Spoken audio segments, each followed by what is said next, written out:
Hi అండి, అందరికీ వందనాలు. నెహెమ్యా గ్రంథము 9వ అధ్యాయము కుడివైపు 407వ పేజీ మొదటి వచనం చదువుకుందాము. ఈ నెల 24వ దినమందు ఇశ్రాయేలీయులు ఉపవాసముండి గోనెపట్టలు కట్టుకొని తల మీద ధూళి పోసుకొని కూడి వచ్చిరి. ఇశ్రాయేలీయులు అన్యజనులందరిలో నుండి ప్రత్యేకింపబడిన వారై నిలువబడి తమ పాపములను తమ పితరుల పాపములను ఒప్పుకొనిరి. మరియు వారు ఒక జాముసేపు తామున్న చోటనే నిలవబడి తమ దేవుడైన యెహోవా ధర్మశాస్త్ర గ్రంథమును చదువుచూ వచ్చిరి. ఒక జాముసేపు తమ పాపములను ఒప్పుకొనుచు దేవుడైన యెహోవాకు నమస్కారము చేయుచూ వచ్చిరి. 4వ వచనము. లేవీయులలో యేషువ, బానీ, కద్మీయేలు, షెబన్య, బున్ని, షెరేబ్య, బానీ, కనానీ అనువారు మెట్ల మీద నిలవబడి ఎలుగెత్తి తమ దేవుడైన యెహోవాకు మొరపెట్టిరి. అప్పుడు లేవీయులైన యేషువ, కద్మీయేలు, బానీ, అషబ్నెయ, షెరేబ్య, హోదీయ, షెబన్య, పెతాహయ అనువారు నిలబడి నిరంతరము మీకు దేవుడయ్యున్న యెహోవాను స్తుతించుడని చెప్పి ఇలాగు స్తోత్రము చేసిరి. సకల ఆశీర్వచన స్తోత్రములకు మించిన నీ ఘనమైన నామము స్తుతింపబడునుగాక. నీవే అద్వితీయుడైన యెహోవా. నీవే ఆకాశమును, మహాకాశములను, వాటి సైన్యమును, భూమిని, దానిలో ఉండునది అంతటినీ, సముద్రములను, వాటిలో ఉండునది అంతటినీ సృజించి వాటన్నిటినీ కాపాడువాడవు. ఆకాశ సైన్యమంతయు నీకే నమస్కారం చేయుచున్నది. దేవా యెహోవా అబ్రహామును ఏర్పరచుకుని కల్దీయుల ఊరు అను స్థలము నుండి యువతలకు అతన్ని రప్పించి అతనికి అబ్రహామును పేరు పెట్టినవాడవు నీవే. 8వ వచనము. అతడు నమ్మకమైన మనసు గల వాడని ఎరిగి కనానీయులు, హిత్తీయులు, అమోరీయులు, పెరిజ్జీయులు, ఎబూసీయులు, గిర్గాషీయులు అనువారి దేశమును అతని సంతతి వారికిచ్చినట్లు అతనితో నిబంధన చేసిన వాడవు నీవే. 9వ వచనము. నీవు నీతిమంతుడివై ఉండి నీ మాట చొప్పున జరిగించితివి. ఐగుప్తులో మా పితరులు పొందిన శ్రమను నీవు చూచితివి. ఎర్ర సముద్రము నొద్ద వారి మొర్రను నీవు వింటివి. మరియు ఫరోయు అతని దాసులందరూ అతని దేశపు జనులందరూ వారి ఎడల బహుగర్వముగా ప్రవర్తించిరని నీకు తెలియగా నీవు వారి ఎదుట సూచక క్రియలను మహత్కార్యములను చూపించితివి. అలాగున చేటు వలన నీవు ఈ దినమందున్నట్టుగా ప్రసిద్ధి పొందితివి. 11వ వచనము. మరియు నీ జనుల ఎదుట నీవు సముద్రమును విభాగించినందున వారు సముద్రము మధ్య పొడి నేలను నడచిరి. ఒకడు లోతునీట రాయి వేసినట్లు వారిని తరిమిన వారిని అగాధ జలములలో నీవు పడవేసితివి. 12వ వచనము. ఇదియుగాక పగటి కాలమందు మేఘస్తంభములో ఉండిన వాడవును, రాత్రికాలమందు వారు వెళ్ళవలసిన మార్గమున వెలుగిచ్చుటికే అగ్నిస్తంభంలో ఉండిన వాడవును అయ్యుండి వారిని తోడుకొని పోతివి. 13వ వచనము. సీనాయి పర్వతము మీదికి దిగివచ్చి ఆకాశము నుండి వారితో మాట్లాడి వారికి నీతియుక్తమైన విధులను, సత్యమైన ఆజ్ఞలను, మేలుకరములైన కట్టడలను, ధర్మములను నీవు దయచేసితివి. వారికి నీ పరిశుద్ధమైన విశ్రాంతి దినమును ఆచరింపనాజ్ఞ నీ దాసుడైన మోషే ద్వారా ఆజ్ఞలను, కట్టడలను, ధర్మశాస్త్రమును వారికి నియమించితివి. వారి ఆకలి తీర్చుటకు ఆకాశము నుండి ఆహారమును, వారి దాహము తీర్చుటకు బండలో నుండి ఉదకమును తెప్పించితివి. వారికి ప్రమాణము చేసిన దేశమును స్వాధీనపరచుకొనివలెనని వారికి ఆజ్ఞాపించితివి. 16వ వచనము. అయితే వారును మా పితరులను గర్వించి లోబడనొల్లక నీ ఆజ్ఞలకు చెవియొగ్గక పోయిరి.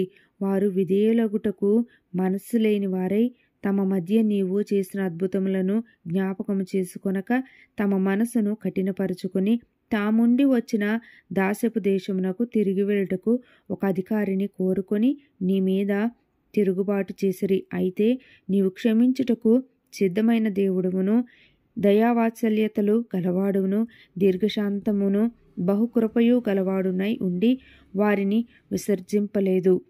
18వ వచనము. వారు ఒక పోత దూడను చేసుకొని ఐగుప్తులో నుండి మమ్మను రప్పించిన దేవుడు ఇదే అని చెప్పి నీకు బహు విసుగు పుట్టించినను వారు ఎడారిలో ఉండగా నీవు బహు విస్తారమైన కృప కలిగిన వాడవై వారిని విసర్జింపలేదు.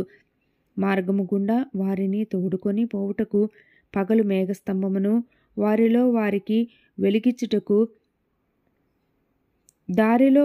వెలిగించుటకు రాత్రి అగ్నిస్తంభమును వారిపై నుండి వెళ్ళిపోక నిలిచెను. 20వ వచనము. వారికి బోధించుటకు నీ ఉపకారాత్మను దయచేసితివి. నీవిచ్చిన మన్నాను ఇయ్యక మానలేదు. వారి దాహమునకు ఉదకమిచ్చితివి. 21వ వచనం. నిజముగా అరణ్యంలో ఏమీ తక్కువ కాకుండా 40 సంవత్సరములు వారిని పోషించితివి. వారి వస్త్రములు పాతగిలిపోలేదు, వారి కాళ్లకు వాపు రాలేదు. ఇదియుగాక రాజ్యములను జనములను వారికి అప్పగించి వారి సరిహద్దులు ఏర్పరిచితివి. గనుక వారు సీహోను అను హెష్బోను రాజు యొక్క దేశమును, బాషానునకు రాజైన ఓగు యొక్క దేశమును స్వతంత్రించుకొనిరి. 23వ వచనము. వారి సంతతిని ఆకాశపు నక్షత్రములంత విస్తారముగా చేసి ప్రవేశించి స్వతంత్రించుకొనున్నట్లు వారి పితరులకు నీవు వాగ్దానము చేసిన దేశములోనికి వారిని రప్పింపగా ఆ సంతతి వారు ప్రవేశించి ఆ దేశమును స్వతంత్రించుకొనిరి.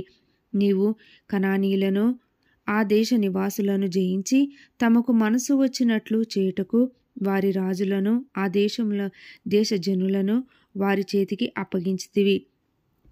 25వ వచనము. అప్పుడు వారు ప్రాకారము గల పట్టణములను, ఫలవంతమైన భూమిని స్వాధీనపరుచుకుని సకలమైన పదార్థములతో నిండియున్న ఇండ్లను, త్రవ్విన బావులను, ద్రాక్ష తోటలను, ఒలీవ తోటలను, బహువిస్తారముగా ఫలించు చెట్లను వశపరుచుకొనిరి. అలాగున వారు తిని తృప్తి పొంది మదించి నీ మహోపకారములను బట్టి బహుగా సంతోషించిరి. 26వ వచనము. అయినను వారు అవేదులై నీ మీద తిరుగుబాటు చేసి నీ ధర్మశాస్త్రమును లక్ష్యపెట్టక త్రోసివేసి నీ తట్టు తిరగవలెనని తమకు ప్రకటన చేసిన నీ ప్రవక్తలను చంపి నీకు బహుగా విసుగు పుట్టించిరి. అందుచేత నీవు వారిని వారి శత్రువుల చేతికి అప్పగించితివి. ఆ శత్రువులు వారిని బాధింపగా శ్రమకాలమందు వారు నీకు మొర్రపెట్టినప్పుడు ఆకాశమందుండు నీవు ఆలకించి వారి శత్రువుల చేతిలో నుండి వారిని తప్పించుటకై నీ కృపా సంపత్తిని బట్టి వారికి రక్షకులను దయచేసితివి. 28వ వచనము. వారు నెమ్మది పొందిన తరువాత నీ ఎదుట మరలా ద్రోహులు కాగా నీవు వారిని వారి శత్రువుల చేతికి అప్పగించితివి. వీరు వారి మీద అధికారము చేసిరి. వారు తిరిగి వచ్చి నీకు మొరపెట్టినప్పుడు ఆకాశమందుండు నువ్వు ఆలకించి నీ కృప చొప్పున అనేక మారులు వారిని విడిపించితివి. 29వ వచనము. నీ ఆజ్ఞలను విధులను ఒకడు ఆచరించిన ఎడల వాటి వలన వాడు బ్రతుకును కదా.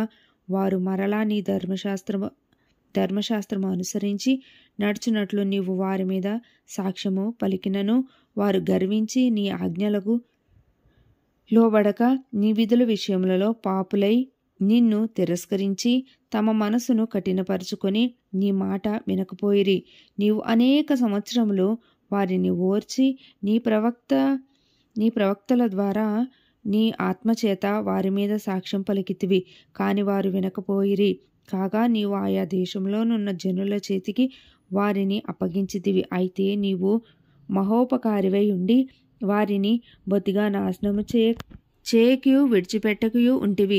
నిజముగా నీవు కృపా కనికరము గల దేవుడివై ఉన్నావు. 32వ వచనము.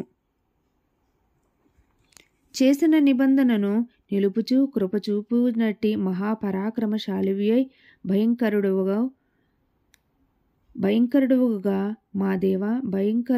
మా దేవా, అశ్షూరు రాజుల దినములు మొదలుకొని ఈ దినముల వరకు మా మీదికిని మా రాజుల మీదికిని ప్రధానుల మీదికిని మా పితరుల మీదికిని నీ జనులందరి మీదికిని వచ్చిన శ్రమ అంతయు నీ దృష్టికి అల్పముగా ఉండునుగాక.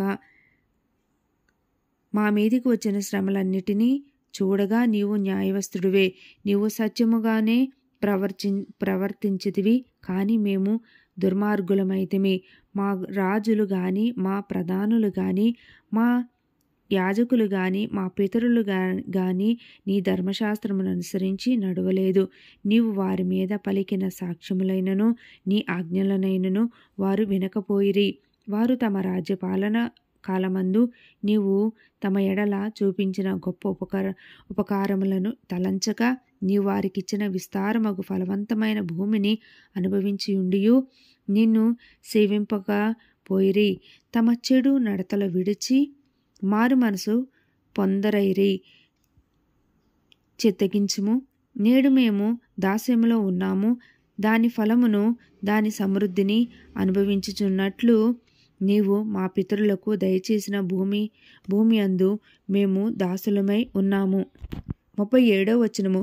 మా పాపములను బట్టి నీవు మా మీద నియమించిన రాజులకు అది అతి విస్తారముగా ఫలమిచ్చుచున్నది.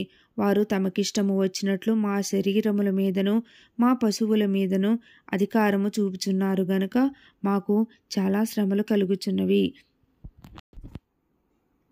ఈ పరిశుద్ధ వాక్యం దేవుని నామానికి మహిమ కలుగును గాక. ఆమెన్. క్రొత్తవారు వింటుంటే సబ్స్క్రైబ్ చేసుకోండి. Like, share and comment.